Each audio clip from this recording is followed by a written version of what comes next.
Hello दोस्तों, आपको बोध इंस्पायर्ड चैनल में स्वागत है। भगवान गौतम बुद्ध के जीवन से जुड़ी कई प्रेरणादायक कहानियां आपने सुनी होंगी। बुद्ध के विचारों से व्यक्ति का जीवन बदल जाता है। तभी तो अंगुलीमाल जैसा डाकू भी बुद्ध से मिलकर भिक्षु बन गया था। गौतम बुद्ध से जुड़ी एक नहीं बल्कि कई कहानियां हैं, लेकिन भगवान बुद्ध और आम्रपाली की कहानी सबसे ज्यादा प्रसिद्ध है। इतिहास के पन्ने आपको बिहार के जिला वैशाली के राजाओं और नगर वधु आम्रपाली के किस्सों से भरे मिलेंगे। कहा जाता है कि एक गरीब दंपति को एक आम के पेड़ के नीचे कन्या मिली थी। उसके माता पिता पता नहीं थे, क्योंकि उसे पेड़ के नीचे रखकर चले गए थे। दंपति ने लड़की के माता पिता के बारे में बहुत पता लगाया, लेकिन कुछ पता नहीं चला। इसके बाद गरीब दंपति ने ही उस कन्या का लालन पालन किया और उसका नाम आम्रपाली रखा। आम्रपाली बहुत सुंदर थी और उसे नगर वधु घोषित किया गया था, यानी पूरे शहर की पत्नी आम्रपाली इतनी सुंदर थी कि उसके महल के द्वार पर सदा सोने के रथ खड़े रहते थे। यहाँ तक कि महान राजाओं को भी उससे मिलने के लिए इंतजार करना पड़ता था। वह केवल एक वेश्या थी, लेकिन वह इतनी अमीर हो गई थी कि वह राज्य खरीद सकती थी। आम्रपाली का शरीर जितना सुंदर था, उससे कहीं अधिक सुंदर उसकी आत्मा थी, जो सच्चे प्यार के लिए तरसती थी। क्योंकि आम्रपाली खुद से वेश्या नहीं बनी थी, उसे जबरदस्ती राजा ने वेश्या बनाया था। आम्रपाली अपने ग्राहकों को बहुत प्यार करने का दिखावा करती थी, क्योंकि उसे इसके लिए धन दिया जाता था, लेकिन अंदर से बहुत नफरत करती थी, क्योंकि वह सभी उसका इस्तेमाल एक भोग की वस्तु के रूप में करते थे। एक इंसान के रूप में उसका सम्मान नहीं करते थे। एक दिन आम्रपाली अपने महल की बालकनी में खड़ी थी।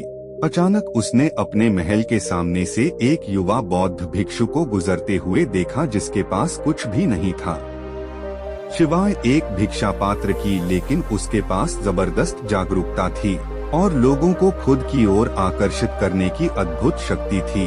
जब युवा बौद्ध भिक्षु ने ऊपर की तरफ देखा तो आम्रपाली उसे देख रही थी।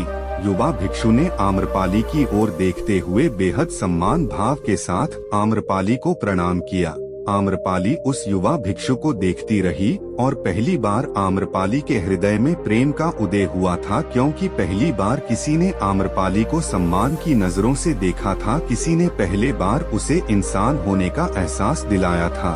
आम्रपाली तुरंत सीढ़ियों से नीचे उतरी और बाहर आकर उस युवा बौद्ध भिक्षुओं के पैर छुए और कहा, भिक्षु जी कृपया आज के दिन आप मेरे मेहमान बने और मेरे महल में चलकर भोजन स्वीकार करें। आगे आम्रपाली ने कहा, कृपया मेरे निमंत्रण को न कहें, क्योंकि पहली बार मैंने किसी को निमंत्रण दिया है। मुझे हजारों बार राजाओं और सम्राटों द्वारा आमंत्रित किया गया, लेकिन मैंने कभी किसी को आमंत्रित नहीं किया है। यह मेरा पहला निमंत्रण है। युवा भिक्षु ने सम्मान पूर्वक आम्रपाली का निमंत्रण स्वीकार करते हुए भोजन ग्रहण किया। भोजन देने के बाद आम्रपाली ने कहा, भिक्षु जी आज से 3 दिनों के बाद बारिश का मौसम शुरू होने वाला है, जो कि अगले 4 महीनों तक रहेगा, और मैं आपको अपने घर में 4 महीने रहने के लिए आमंत्रित करती हूँ। आने वाले 4 महीनों के लिए यह महल आपका आश्रय होगा। मैं आपको पूर्ण रूप से आश्वस्त करती हूँ कि मैं किसी भी प्रकार से आपके ध्यान की बाधा नहीं बनूंगी, बल्कि मुझसे जितना हो सकेगा आपके ध्यान की सुविधाओं को सरल बनाने का प्रयास करूंगी।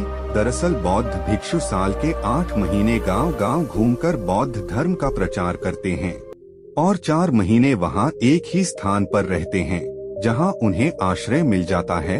युवा बौद्ध भिक्षु ने कहा, माफ कीजिएगा देवी, लेकिन इस विषय में मैं स्वयं निर्णय नहीं ले सकता। मैं आपके प्रस्ताव के विषय में बुद्ध से पूछूंगा। अगर वह मुझे अनुमति देंगे तो मैं आपके महल में आश्रय अवश्य ग्रहण करूंगा।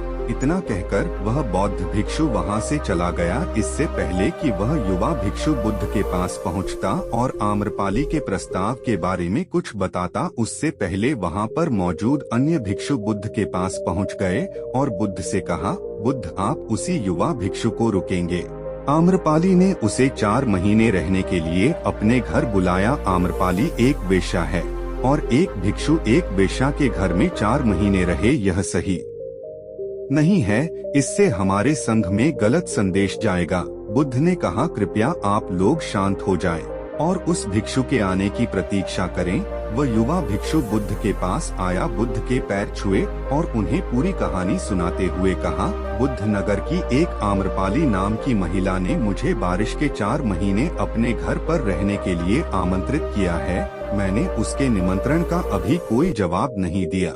मैंने उससे कहा है कि अगर आप मुझे उसके घर रहने की आज्ञा देंगे तभी मैं उसके घर पर रहने के लिए आऊँगा। बुद्ध, आप जो कहेंगे मैं वही करूँगा। उस युवा भिक्षु ने आम्रपाली के विषय में वेश्या शब्द का प्रयोग न करते हुए के महिला शब्द का प्रयोग किया। बुद्ध ने उस युवा भिक्षु की आंखों में देखा और कहा, तुम रह सकते हो। तभी अचानक बूढ़ा भिक्षुक खड़ा हुआ और बोला कि बुद्ध, यह सही नहीं है। ये युवा भिक्षु एक सच्चाई छुपा रहा है। का कहना है कि एक आम्रपाली नाम की महिला ने अपने घर पर रहने के लिए आमंत्रित किया है, लेकिन वह एक महिला नहीं है, वह एक वेश्या है। बुद्ध ने कहा, मैं जानता हूँ, और क्योंकि इसने वेश्या शब्द का प्रयोग नहीं किया, इसका अर्थ है इसके मन में उसके लिए सम्मान का भाव है, इसलिए मैं इसको वहाँ रहने की अनुमति दे रहा हूँ। वहाँ मौजूद हजारों भिक्षुओं को विश्वास नहीं हो रहा था कि बुद्ध ने एक युवा भिक्षु को एक वेश्या के घर में रहने की अनुमति दे दी है। अगले 3 दिनों के बाद वह युवा भिक्षु आम्रपाली के घर रहने के लिए चला गया। उसके जाते ही वहाँ पर उपस्थित अन्य भिक्षु उसके विषय में तरह तरह की बातें बनाने लगे। बुद्ध ने सभी को शांत करते हुए कहा, मुझे मेरे भिक्षु पर विश्वास है। मैंने उसकी आंखों में देखा है कि उसके भीतर भोग की इच्छा नहीं थी। अगर उस भिक्षु का ध्यान गहरा रहा है तो आम्रपाली के हृदय को परिवर्तित कर देगा, और अगर भिक्षु का ध्यान गहरा नहीं है तो आम्रपाली अपने शारीरिक आकर्षण से भिक्षु को परिवर्तित कर देगी। यह एक प्रश्न है ध्यान और शारीरिक आकर्षण के मध्य, जिसका उत्तर हमें 4 माह के बाद मिलेगा। बुद्ध की बात सुनकर वहां उपस्थित भिक्षुओं ने कहा कि बुद्ध, उस युवा भिक्षु पर बहुत अधिक भरोसा करके अनावश्यक जोखिम उठा रहे हो। वह भिक्षु युवा है और आम्रपाली बहुत सुंदर है। समय प्रारंभ हुआ, वर्षा तो गई, 4 माह बीते और वह युवा भिक्षु वापस आया। उसने बुद्ध के पैर छुए और उसे युवा भिक्षु के पीछे आम्रपाली भी आई। उस युवा भिक्षु ने आम्रपाली से परिचय कराते हुए कहा, बुद्ध, यह आम्रपाली है और यह आपसे मिलना चाहती है। यह एक अनोखी महिला है, न केवल सुंदर है बल्कि इनकी आत्मा उतनी ही शुद्ध है जितनी आप कल्पना कर सकते हैं।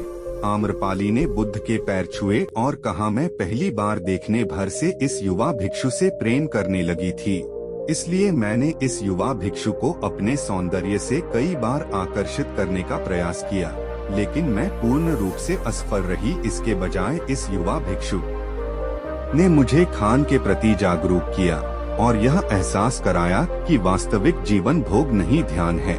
इसीलिए बुद्ध में अपनी सारी संपत्ति भिक्षुओं को दान में देना चाहती हूँ और शेष जीवन ध्यान में बिताना चाहती हूँ। इसके बाद आम्रपाली बुद्ध के शिष्यों में पहली महिला हुई जिन्हें आत्मज्ञान की प्राप्ति हुई। बुद्ध ने अपने पंथ के सभी शिष्यों से कहा, यदि तुम वेश्याओं की संगति से डरते हो तो उस डर का उस वेश्या से कोई लेना देना नहीं है, बल्कि वह डर तुम्हारे मन की है, क्योंकि तुमने अपनी कामुकता को दबा दिया है और कामुक को ऊर्जा को डोट दबाया नहीं जा सकता। अगर तुम इन गंदे विचारों को ज्यादा दबाने की कोशिश करोगे तो यह विचार और अत्यधिक शक्तिशाली हो जाएंगे, फिर तुम इन विचारों को नहीं रोक पाओगे।